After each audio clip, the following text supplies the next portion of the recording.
کی ہے۔ شیخ عائز بتاتے ہیں کہ وہ جب شاہ فیصل کے ہمراہ روضہ رسول صلی اللہ علیہ وآلہ وسلم کے اندر داخل ہوئے تو وہاں کا منظر ہی کچھ اور تھا۔ انہوں نے دیکھا کہ روضہ مبارک کے اندر لوہے سے بنے ہوئے بڑے صندوق موجود ہیں اور وہ تمام کے تمام مقفل یعنی ان پر لاک لگے ہوئے تھے۔ یوٹیوب پر موجود اپنے ایک انٹرویو میں شیخ عائز بتاتے ہیں کہ ہم نہیں جانتے تھے کہ ان صندوقوں میں کیا ہے، چنانچہ روضہ رسول سے واپس آنے کے بعد شاہ فیصل نے ایک شاہی حکم نامہ جاری کیا اور ایک کمیٹی تشکیل دی یہ جاننے کے لیے کہ وہ ان صندوقوں کو کھولا جائے اور یہ معلوم کیا جائے کہ ان کے اندر کیا ہے۔ یہ صندوق دراصل سلطنت عثمانیہ کے زمانے ہی سے روضہ مبارک میں موجود تھے۔ ایک شام کو شیخ عائز اپنے ساتھ ایک نمائندہ لے کر روضہ مبارک کے حجرے میں داخل ہوئے۔ ان کے ساتھ زیورات کا ماہر ایک شخص بھی تھا۔ حجرہ نبوی صلی اللہ علیہ وآلہ وسلم میں داخل ہو کر مقفل صندوقوں کے تالے کھولے گئے اور اشیاء کا جائزہ لینا شروع کیا گیا۔ شیخ عائز بتاتے ہیں کہ جس صندوق کا سب سے پہلے معائنہ کیا گیا اس میں سونے کے زیورات پائے گئے، جبکہ دوسرے صندوق سے چاندی کی زنجیریں برآمد ہوئیں جو کسی زمانے میں خانہ کعبہ اور روضہ رسول کے دروازے سے منسلک تھیں۔ ہمیں حجرے سے نبی کریم صلی اللہ علیہ وآلہ وسلم کی ذات سے منسلک بھی کچھ تبرکات ملے۔ کمیٹی نے 15 روز تک حجرے میں موجود اشیاء کا جائزہ لیا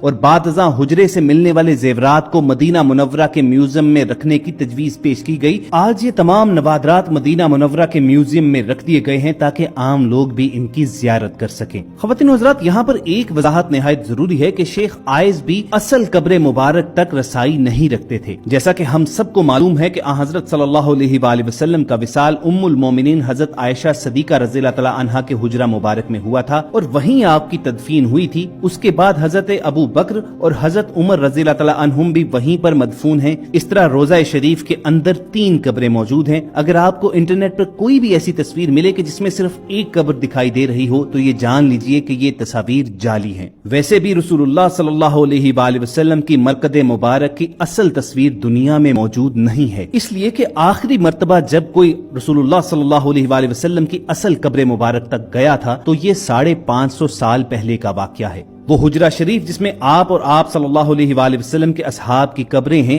اس کے گرد ایک 4 دیواری ہے۔ اس 4 دیواری کے بعد اس کے ارد گرد ایک اور دیوار کھینچی گئی جو 5 کونوں پر مشتمل ہے۔ یہ خصوصی دیوار حضرت عمر بن عبدالعزیز نے اپنے دور خلافت میں بنوائی تھی اور اس 5 کونی دیوار کا مقصد اسے خانہ کعبہ کی مشابہت سے بچانا تھا۔ اسی 5 کونے والی دیوار پر ایک بڑا سا سبز رنگ کا غلاف یا پردہ ڈالا جاتا ہے۔ یہ دیواریں بغیر دروازوں کے ہیں، چنانچہ کسی کے بھی ان دیواروں کے پار اصل قبر مبارک تک پہنچنے کا سوال ہی پیدا نہیں ہوتا۔ جو بھی سربراہان مملکت کو آج تک روضہ شریف کے اندر داخل ہونے کا شرف حاصل ہوا ہے وہ اس 5 کونی دیوار پر پڑے سبز پردے تک ہی جا پاتے ہیں۔ روضہ رسول صلی اللہ علیہ وآلہ وسلم پر سلام عرض کرنے کی غرض سے جب زائرین سنہری جالیوں کے پاس کھڑے ہوتے ہیں تو سنہری جالیوں کے پار انہیں بس یہی 5 کونی دیوار پر پڑا ہوا سبز پردہ نظر آتا ہے۔ گزشتہ 1300-1400 برس میں اس 5 دیواری حجرہ کے اندر سوائے 2 افراد کے کوئی نہیں جا سکا۔ پہلی بار 91 ہجری میں حضرت عمر بن عبدالعزیز رحمت اللہ کے دور میں ان کا غلام، اور دوسری بار 881 ہجری میں معروف مورخ علامہ اسمہودی کے بیان کے مطابق وہ خود اس 5 دیواری حجرے کے اندر گئے۔ آخری بار 881 ہجری میں حجرہ نبوی صلی اللہ علیہ وآلہ وسلم کی دیواریں پرانی ہو جانے کے باعث ان کی تعمیر نو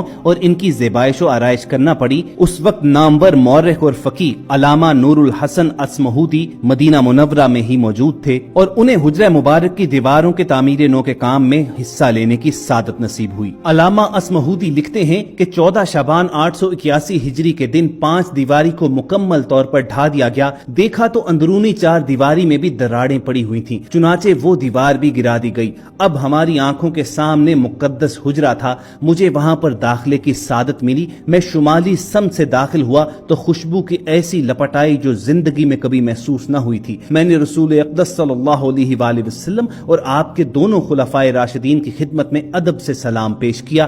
مقدس حجرہ مربع شکل کا تھا۔ اس کی 4 دیواری سیاہ رنگ کے پتھروں سے بنی تھی جیسے خانہ کعبہ کی دیواروں میں استعمال ہوئے ہیں۔ 4 دیواری میں کوئی دروازہ نہ تھا۔ میری پوری توجہ 3 قبروں پر مرکوز تھی۔ تینوں سطح زمین کے تقریباً برابر تھیں، صرف ایک جگہ ذرا سا ابار تھا۔ یہ شاید حضرت عمر فاروق رضی اللہ تعالیٰ عنہ کی قبر مبارک تھی۔